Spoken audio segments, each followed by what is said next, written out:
Puja, what you said? दान। अरे वैसे तो सेवा के एरिया में आता है, पर वर्ड थोड़ा अलग है, कर्मयोग, कि उसको कर्मयोग प्रकार की साधना करनी है। ओके, કેમ નથી? ठीक है। अगर देखो यहाँ पर एक थोड़ा आता है, अगर तमस प्रधान व्यक्तित्व, प्रधान, ठीक है, दैट इज इंपॉर्टेंट वर्ड।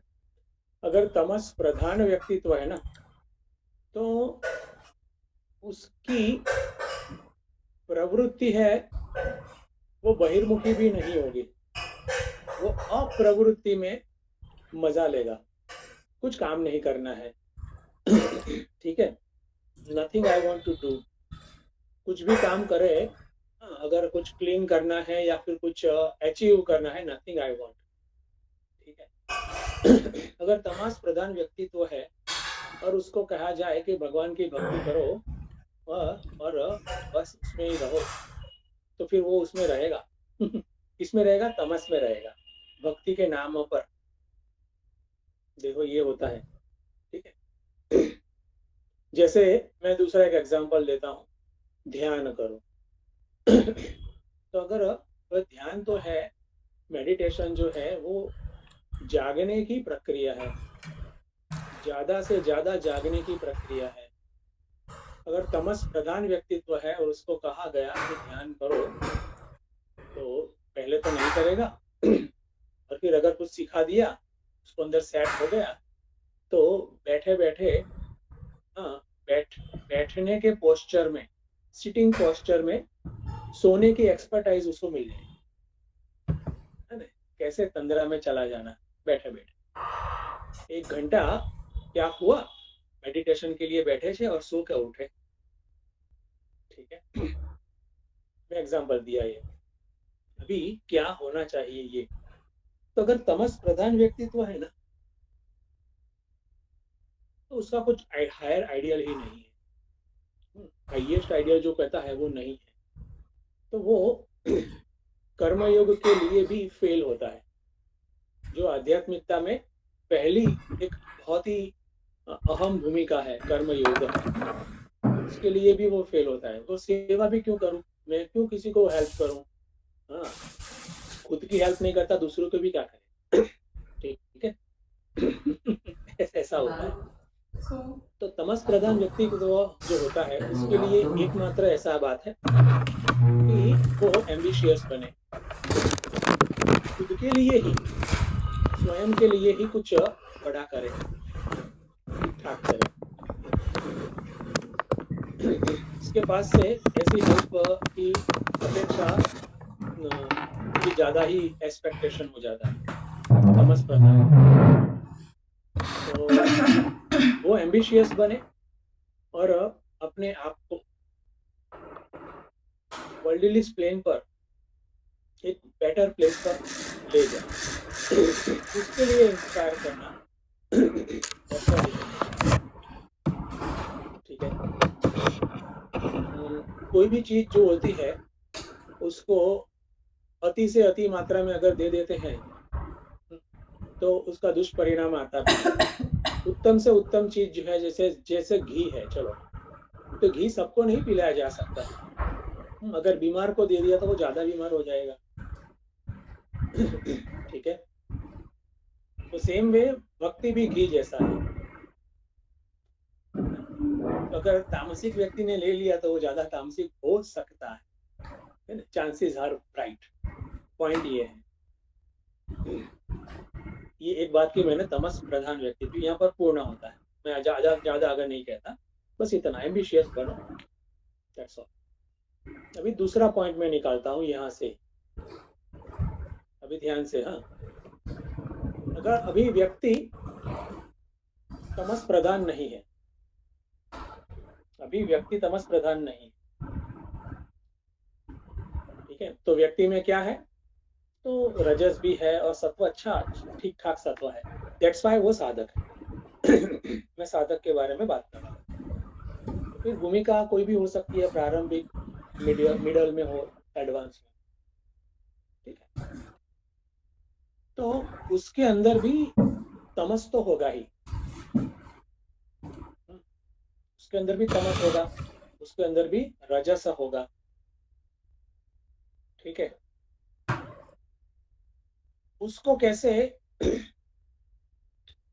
उस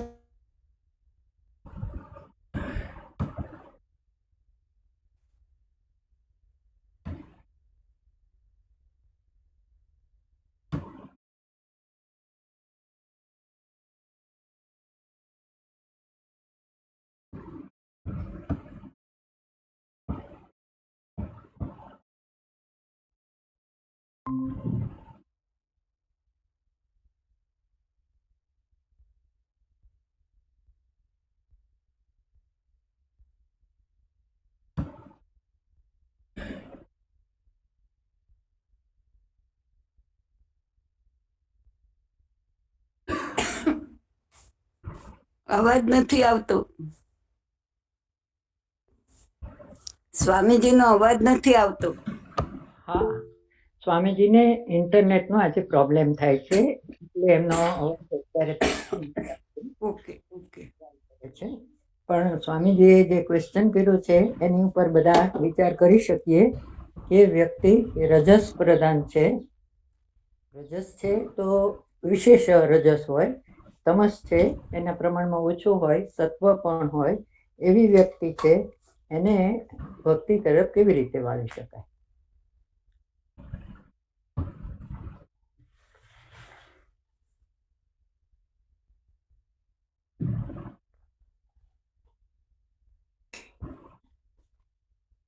हाँ, ठीक है। तो ऐसे साधक के लिए ही कर्मयोग है।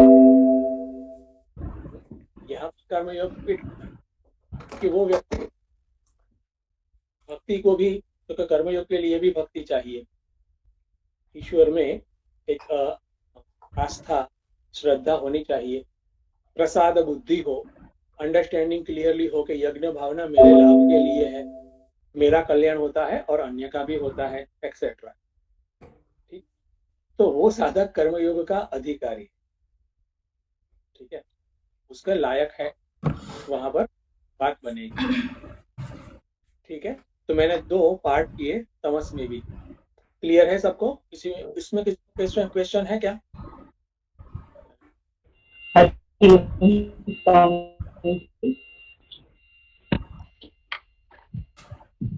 हरिओम स्वामी जी। हरिओम। हाँ स्वामी जी, ये थोड़ा क्लियर नहीं हुआ, जो तमस प्रधान व्यक्ति है तो उसके लिए रास्ता आपने समझाया तो वो थोड़ा क्लियर नहीं है। रजस का समझ में आ गए। तमस प्रधान ना? जी जी। ओके, सी तमस में एक है, तमस तो हर एक में होता है, साधक में भी होता है। ठीक है, तो वो प्रधान नहीं होता, प्रधान मीन्स के डोमिनेंट, ठीक है, वो नहीं होता है। लेकिन जो व्यक्ति में डोमिनेंटली तमस है उसको प्रधान कहते हैं, इसके ज्यादा प्रोपोर्शन व्यक्तित्व में तमस का है। तमस का मतलब क्या है कि वो उसके लक्षण क्या है कि वो उसमें इनर्शिया है, आलस है, प्रमाद है, सोना, ठीक है, और लो लेवल के भोग वगैरह, ठीक है, वो ये उसके लक्षण है। और डिसिप्लिन का अभाव, डिसिप्लिन में रुचि नहीं, केयरलेसनेस वगैरह सब आता है, इनसेंसिटिव, इनडिफरेंट, देखो मैं ऐसा लक्षण देता हूँ। तो ऐसे व्यक्ति आध्यात्मिक साधना के लिए फिट नहीं है, मिसफिट है। ठीक है, वो एक क्लियर होना चाहिए। आध्यात्मिक साधना थोड़ी ज्यादा सूक्ष्म है, तो उसको क्या करना चाहिए कि जो सामने आंख के सामने दिखता है वर्ल्ड, आंख के सामने दिखता है कि बेटर लाइफस्टाइल, बेटर करियर, तो उसको पाने के लिए एम्बिशियस बनो। उसके लिए प्रोग्रेस की व्याख्या यही होगी। ठीक है, मैं ये कहना चाहता। क्लियर हो रहा है या फिर और भी जानना है क्यों ऐसा वगैरह? जी वही के तो फिर कैसे होएगी ऐसे? तो वो Sorry? तो उसकी उन्नति कैसे होगी, वो आगे कैसे बढ़ेगा, ऐसे उसका रास्ता क्या है? उसका रास्ता यही है, ये आगे बढ़ना ही कहते हैं उसको, एम्बिशियस बनना जगत में, ठीक है, वो उसका रास्ता ही हो गया।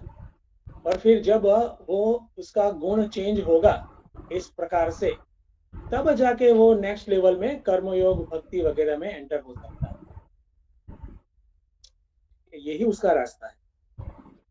इसलिए जो उन्नति है, उत्क्रांति है, वो जन्मों की प्रोसेस कही जाती है, क्योंकि हमारे गुण जो है इतने इजीली चेंज नहीं होते, हमारे हैबिट्स इतनी इजीली चेंज नहीं होती है, ठीक है। तो यही उसका रास्ता है, ऐसे ही देखना चाहिए। जब वो ठीक ठाक होगा, रजस में एस्टैब्लिश होगा, तब जाकर फिर उसको आगे का विजन, वहां से नेक्स्ट इमीडिएट आगे का विजन मिलेगा। प्रिया,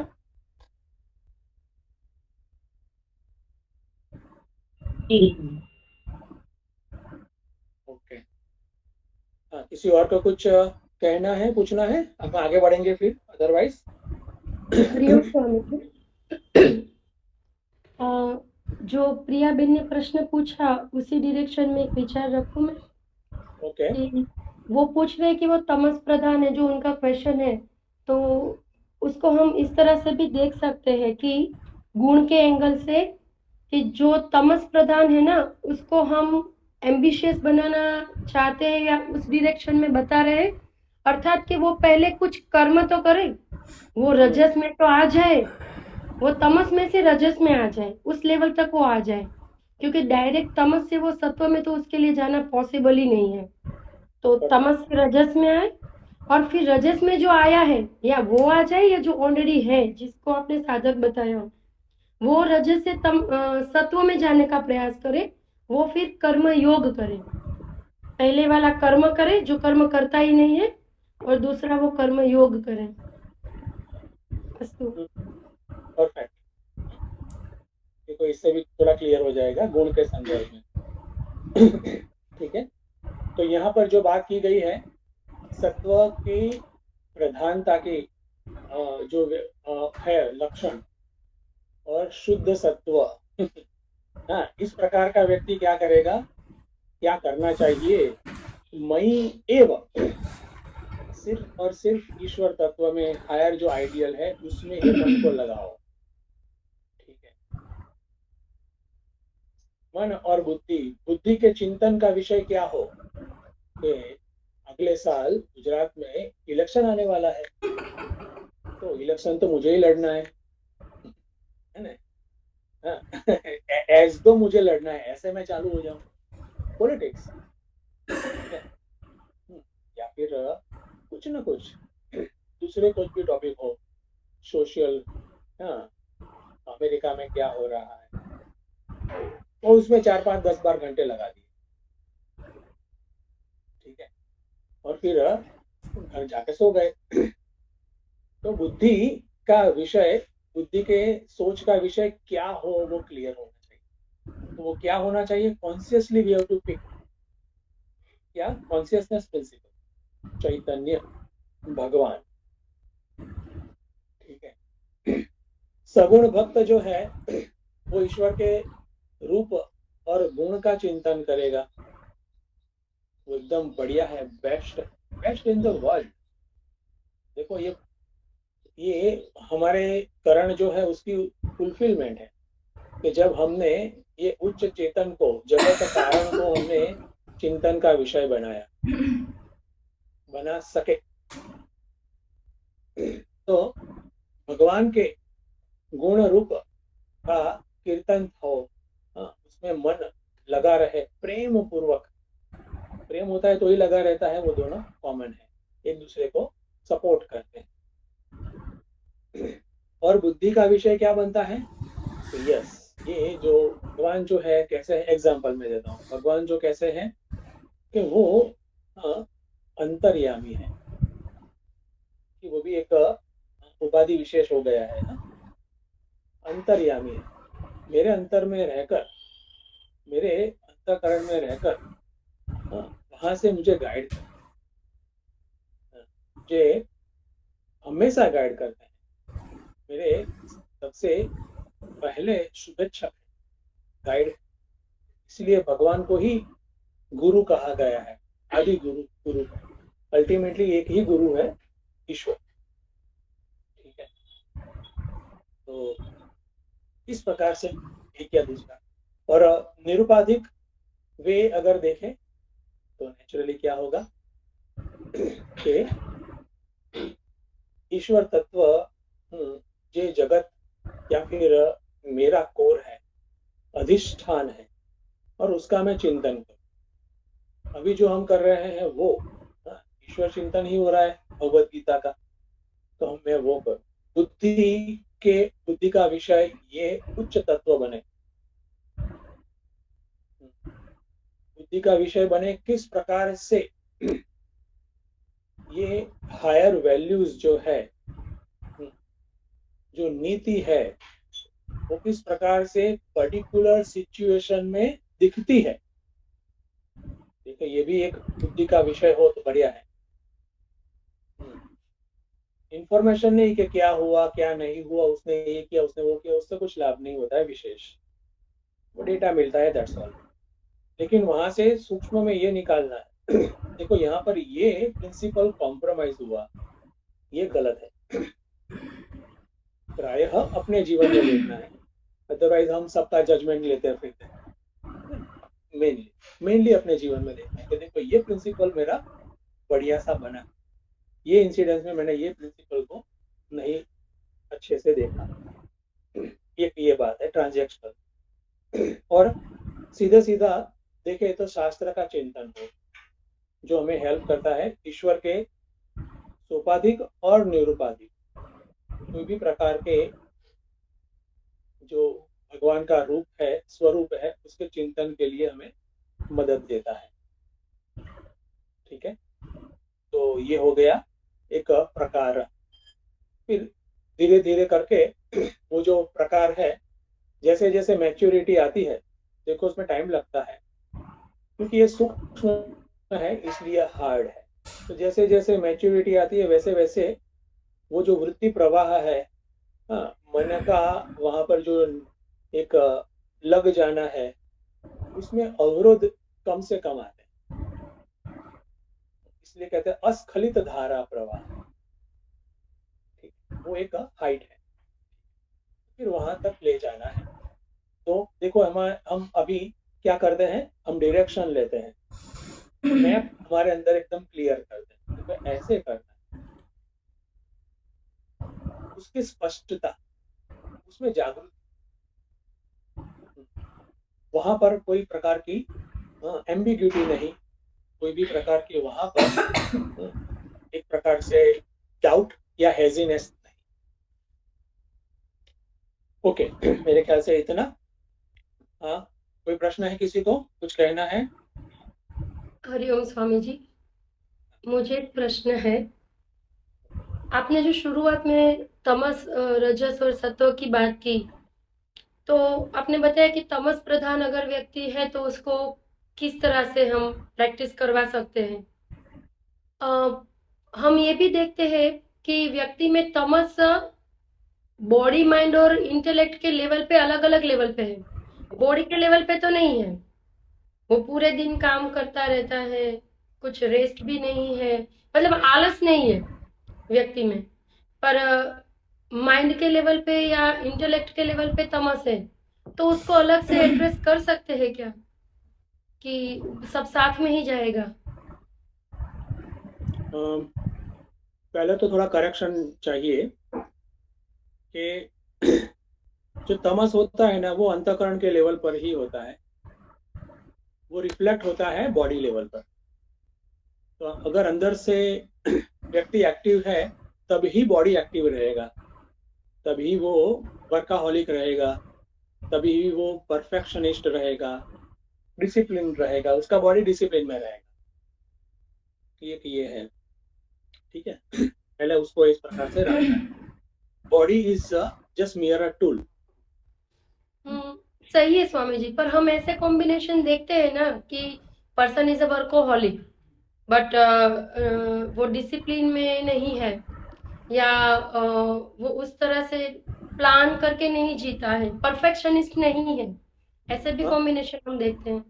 हाँ, तो दोनों चीज जो है रजस और तमस माइंड में ही है, ऐसा देखना है। बॉडी जो है ना, you can compare body with the car और स्कूटर, है ना, सिंपल ऐसा। वो टूटा फूटा हो सकता है या फिर परफेक्ट भी हो सकता है कार हमारी, लेकिन इट्स लाइक दैट। ठीक है, संपूर्ण बात ड्राइवर पर निर्भर है, किस प्रकार से कार चले। यहाँ पर भी है, वो एक पक्की बात रखनी है।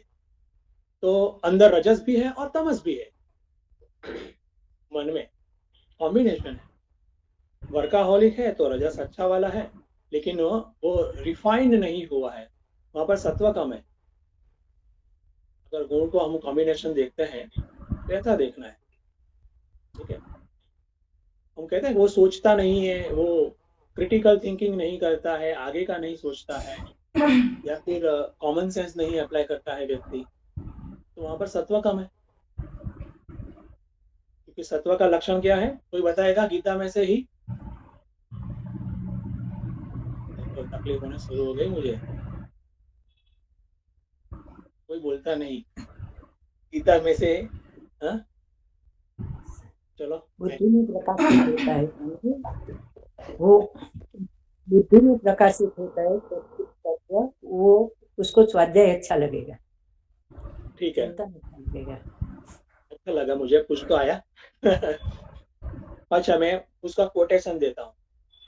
सर्वद्वारेषु देहेस्मिन् प्रकाश उपजायते, ये सत्व का लक्षण है। ठीक है, मुख्य लक्षण क्या है? ज्ञान।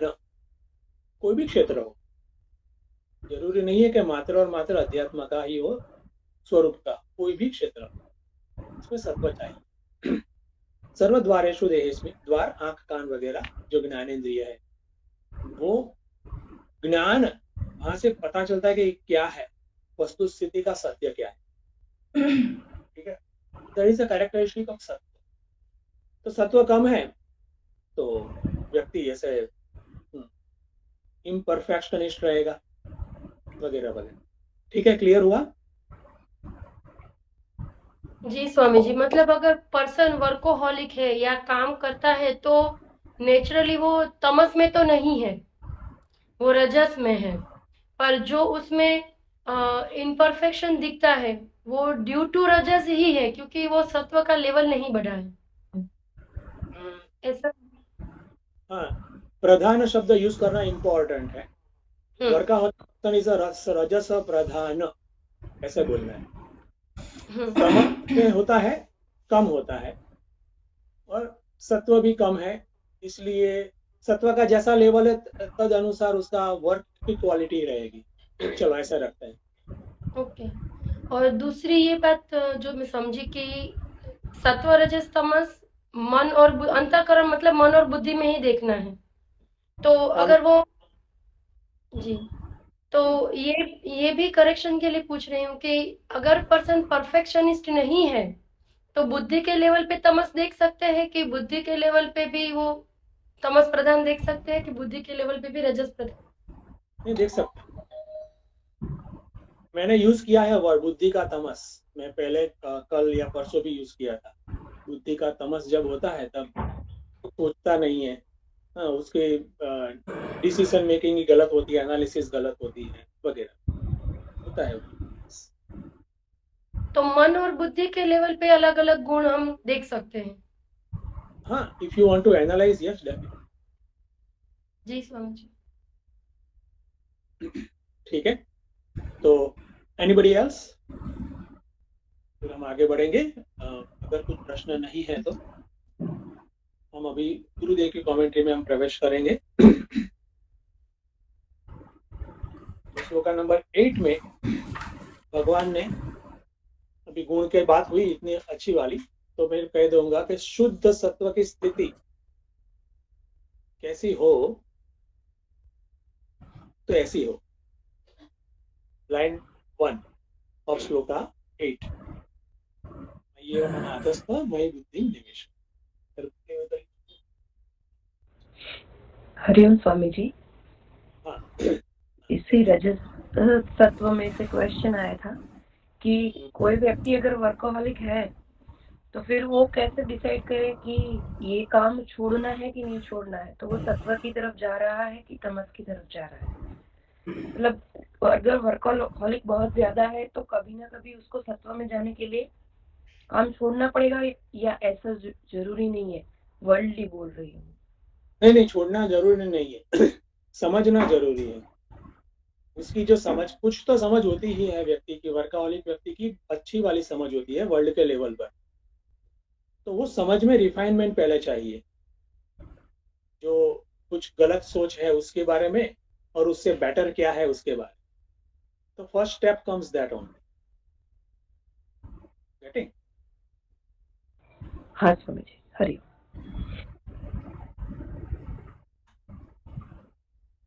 ओके, ठीक है। Anybody else? ठीक, तो अभी श्लोका 8 चैप्टर 12 उसकी हम गुरुदेव की कमेंट्री में प्रवेश करेंगे। ट्रांसलेशन एंड फर्स्ट पैराग्राफ कौन पढ़ेगा?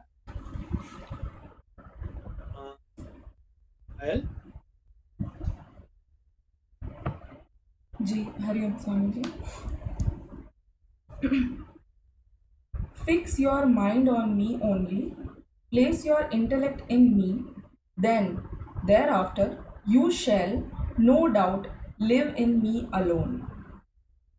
Meditation is not a physical act, but it is a subtle art developed by the inner personality in man.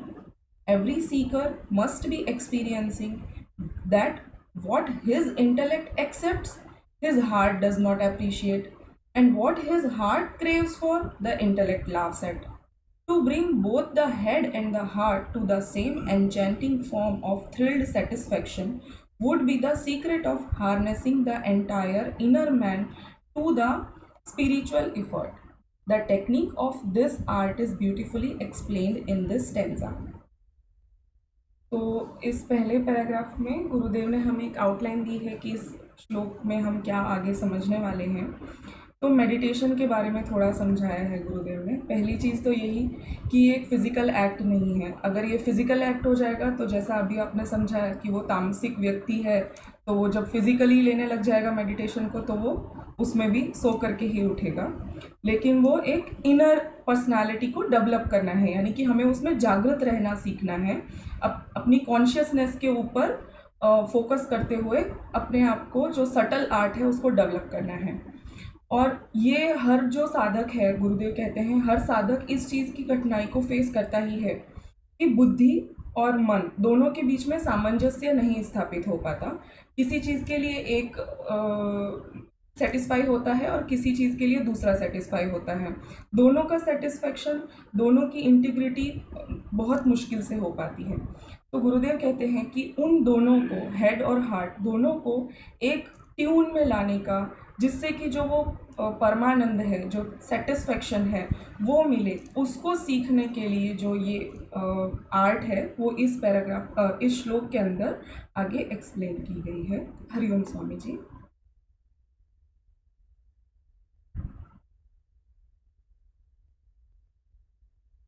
Swami ji आपका माइक म्यूट है, सॉरी। ओके, ठीक है। हाँ, तो ये ठीक है।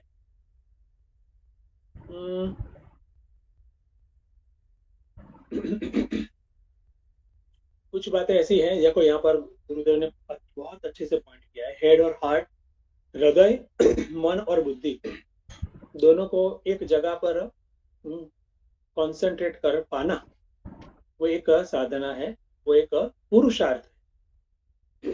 आंतरिक पुरुषार्थ ये बड़ा वाला है। कुछ बात हम समझते हैं अच्छे से डेली लाइफ में भी, या फिर चलो ये अध्यात्म में भी, लेकिन मन नहीं मानता। ऐसा होता है। हमें पता है कि डेली साधना कितनी इंपॉर्टेंट है, लेकिन मन कहता है कि कल करेंगे, कल आती नहीं इसकी। और कभी कभार ऐसा भी होता है कि मन जो है वो कोई एक जगह पर उसको खिंचाव है, बुद्धि कहती है no no, I am not convinced, ऐसा भी होता है। ठीक है, तो दोनों को साथ में एक ही बिंदु पर ला पाना वो एक आदर्श है। बस इतनी बात। और तमस के विषय में हमने थोड़ी बात की है ऑलरेडी। तो वो तो एक भयंकर स्थिति है, तो उसको सीधा उच्च सत्व की बातें उसके रिलेटेड कुछ दे दिया गया तो गड़बड़ काफी है। ठीक है, इसलिए सभी साधनाएं सभी के लिए नहीं, इसलिए वैरायटी ऑफ साधना इज देयर।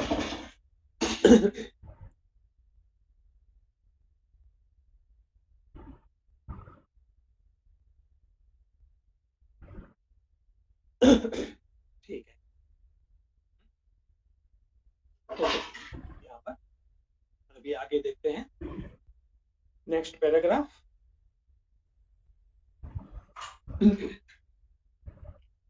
हाँ मोनिका।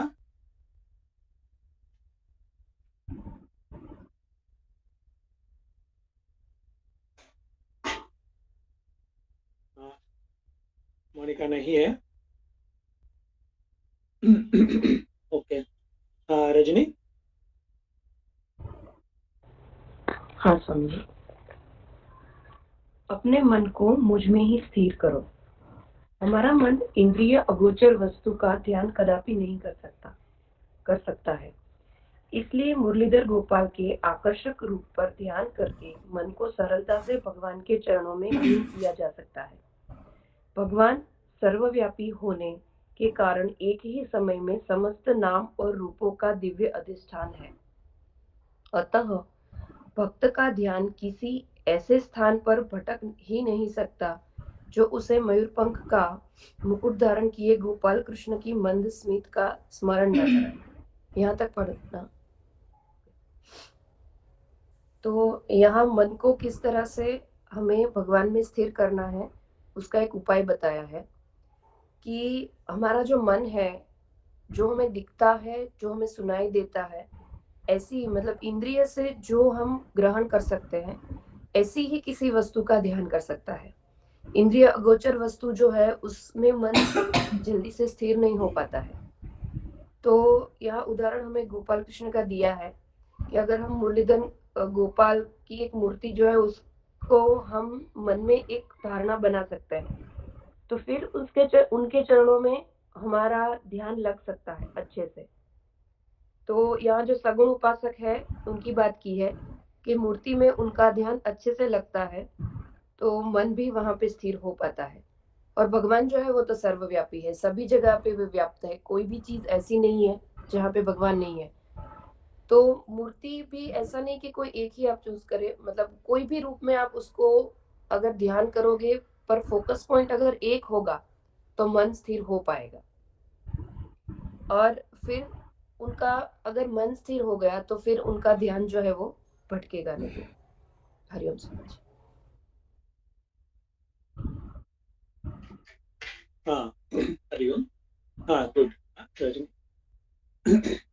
बस ये बात है कि सगुण हमें चाहिए, हमारी नीड है। हाँ, साकार हमारी नीड है, वो हमें चाहिए जिससे मन वहां पर एक केंद्रित हो सके, एक आधार मिले। और साथ में हमारी अंडरस्टैंडिंग भी चाहिए क्या कि भगवान ये मूर्ति से सीमित नहीं है, इट्स नॉट लिमिटेड टू मूर्ति, ये रूप से सीमित नहीं, सर्वत्र व्याप्त सत्ता। अभी मैं उसका सामने पूजन करता हूं, करती।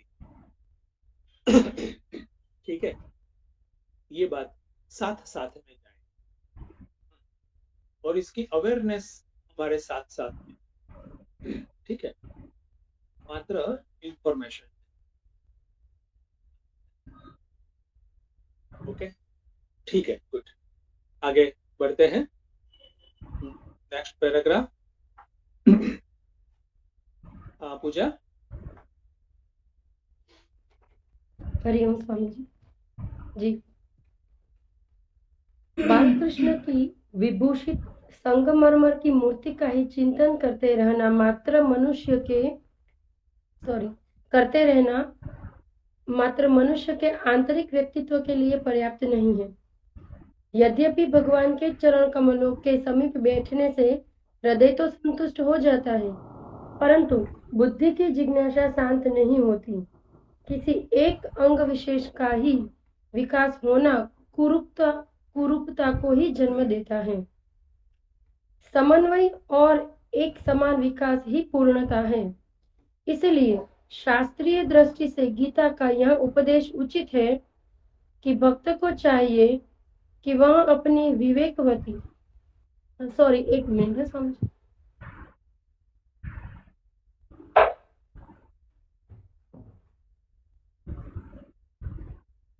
हाँ। इसलिए शास्त्रीय दृष्टि से गीता का यह उपदेश उचित है कि भक्त को चाहिए कि वह अपनी विवेकवती बुद्धि के द्वारा पाषाण की मूर्ति का भेदन करके उस चैतन्य तत्व का साक्षात्कार करे जिसकी प्रतीक वह मूर्ति है।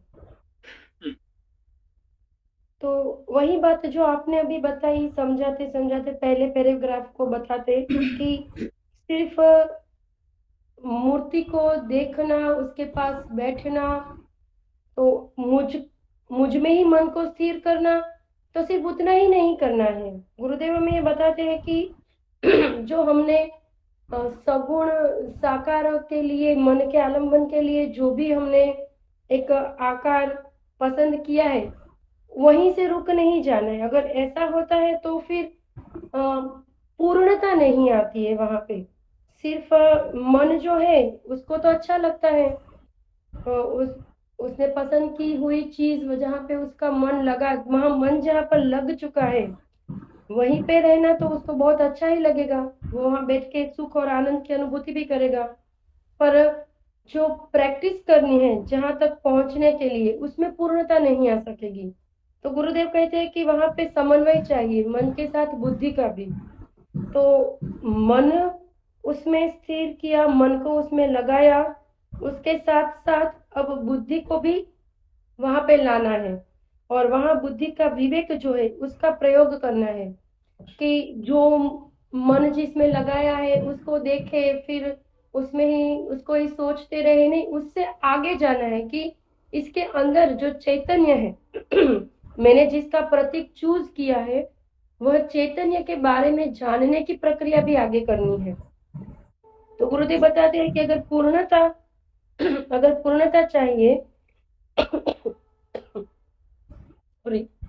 अगर पूर्णता चाहिए तो दोनों का समन्वय करके साधना में आगे बढ़ना है। बस। हाँ, ठीक है। तो मन और बुद्धि का समन्वय इस प्रकार से है।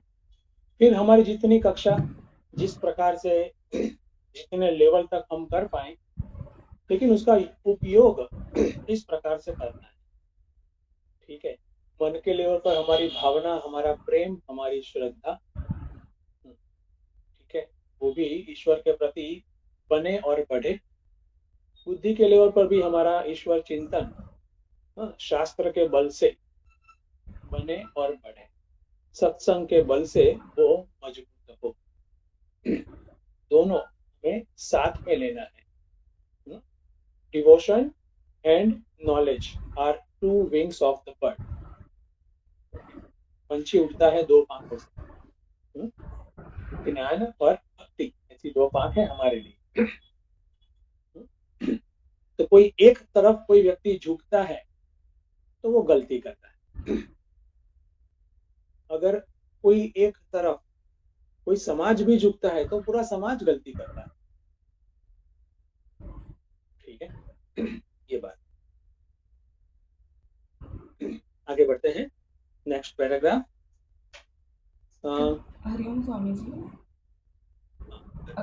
एक छोटा सा प्रश्न था, अगर आप कहें तो।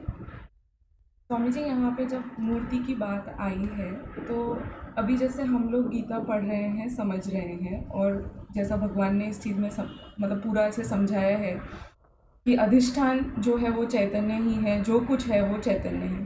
तो अभी जब बुद्धि उस चीज़ को समझ रही है कि ये जो मूर्ति है उसके अंदर भी वो चैतन्य है, तो जो हम क्रिया करते हैं, पूजा है, अभिषेक है, तो उन सबको हमें किस तरीके से देखना चाहिए? इस मतलब, क्योंकि वो करते समय फिर बुद्धि बीच में आकर के अगर बोलती है कि सब कुछ ही यही है, जहाँ पे पैर रखे हैं वो भी यही है, जहाँ जो भी है मतलब, तो उसको किस तरीके से समझ के आगे बढ़ना चाहिए? ठीक। हाँ, तो वो अंडरस्टैंडिंग एक धीरे धीरे करके बनी है कि चैतन्य सर्वव्यापक है, सर्वव्याप्त है, सब जगह पर है। तो जो पूजा जो करते हैं ना, वो मेरे मन की नीड है। मेरे मन के जो, अच्छा मैं ऐसे कहूँगा, चैतन्य सर्वव्यापक है, तो वो चैतन्य जो है उसमें मेरा समग्र अस्तित्व कॉन्सेंट्रेट हो, चैतन्य सेंट्रिक, वो बनाने की नीड है। या फिर कहे कि वो ईश्वर तत्व है, उसमें प्रेम डेवलप हो, दैट इज अ नीड। हाँ, जब अंडरस्टैंडिंग ऐसी होती है कि चैतन्य सब जगह पर है, I am convince, I am clear, लेकिन वो राधर एक सॉलिड श्रद्धा के बेस पर ही सॉलिड एक बेस बना है, लेकिन टाइप ऑफ इंफॉर्मेशन जैसा होता है, उसमें अवेयरनेस इतनी नहीं होती है। That is one. साधक की बात कर रहा हूँ, मोर और लेस अवेयरनेस होती है, लेकिन वो उसका एक लेवल होता है, दैट इज वन। और सेकंड, उसमें इनडिफरेंस भी होता है, ठीक है, हाँ है तो है, ऐसा होता है, हाँ है तो है। तो वहां पर इंपॉर्टेंट क्या है कि वहां पर प्रेम बने। क्योंकि अभी इतना ही रखते हैं, चलो, हाँ, वहां पर प्रेम बने। उसके लिए नीड है कि मन के भाव जो है वो प्रतीक जो है, मूर्ति है, पूजा है, उसमें बने, उसमें डेवलप हो, सॉलिड बने, ठीक है। इसलिए देखो यहाँ पर भी चिन्मय मिशन में देखो, तो वेदांत का बेस है, ज्ञान का बेस है, लेकिन गुरुदेव ने शुरू से ही भक्ति को साथ में ही रखा है। हर कोई कैंप होता था उनका, फिर भी वो पूजा होती थी। हाँ, विष्णु सहस्त्र नाम तो अर्चना होती थी 1000 नाम के साथ। हाँ, तो हर कोई त्योहार आता है या फिर कुछ भी, पादुका पूजा भी वो एक भक्ति भी है। That is a need of our mind, ठीक है। तो प्रेम जो बने और बढ़े, उसके लिए चाहिए। कुछ क्लियर हो रहा है पायल? जी जी स्वामी जी। ठीक है, तो यू कैन आस्क ऐसे भी कि अगर ये सब चीज है तो ठीक है, अगर नहीं है तो डेवलप करो, लाइक दैट।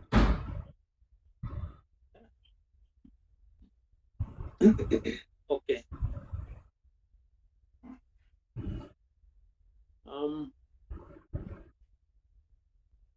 क्या करना है, भजन लेना है। थोड़ा सा ही टाइम है हमारे पास लेफ्ट। स्वामी जी, हरि ओम स्वामी जी।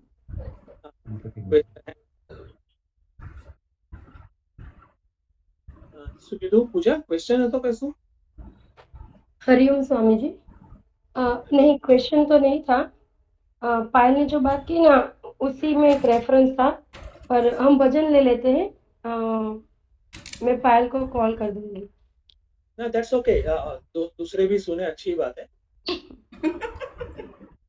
अच्छा, जो कल पायल ने ही बात की थी ना कि आई लव यू लेटर की, पायल कि वहां पे गुरुदेव ने बताया था कि हृदय, हार्ट से लव और इंटेलेक्ट से रिस्पेक्ट, और फिर जहाँ पे दोनों का कॉम्बिनेशन होता है उसको हम रेवरेंस कहते हैं। ये रेफरेंस कल पायल ने दिया था। उसी रेफरेंस से पायल इस बात को आज भी हम ले सकते हैं कि जो लव है हार्ट से, वो तो समझ लिया। जो इंटेलेक्ट से रिस्पेक्ट है, वहां पे हम इम्पोर्टेंस भी रख सकते हैं। और जो गुरुदेव ने बताया था कि दोनों चाहिए, तो दोनों को कल्टीवेट करना पड़ता है। हमने वहां पे यही देखा था स्वामी जी कि दोनों को रखना है साथ में, तो वो अपने आप नहीं रहता है। हमने ये पढ़ लिया कि हृदय से प्रेम और बुद्धि से मान या इम्पोर्टेंस, महत्व, बुद्धि दोनों को साथ में रखना है, पर वो अपने आप नहीं होता है। दोनों को कंटिन्यूअस उसका एक फ्लो मेंटेन हो, उसके लिए प्रयास करना पड़ता है। और उस प्रयास में जो हृदय से प्रेम का जो प्रयास है, उसकी प्रैक्टिस ये पूजा वगैरह से होती है। और जो इंटेलेक्ट से रिस्पेक्ट या कहे इम्पोर्टेंस वगैरह है, उसकी प्रैक्टिस इस प्रकार से अभ्यास से और डिस्कशन और चिंतन से होती है। हम्म, तो ये एक रेफरेंस मुझे रखना था। ठीक है, गुड।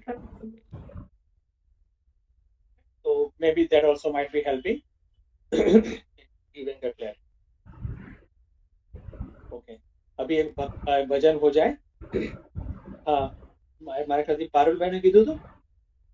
હા સ્વામીજી, હવે લિંગાષ્ટકમ બોલતી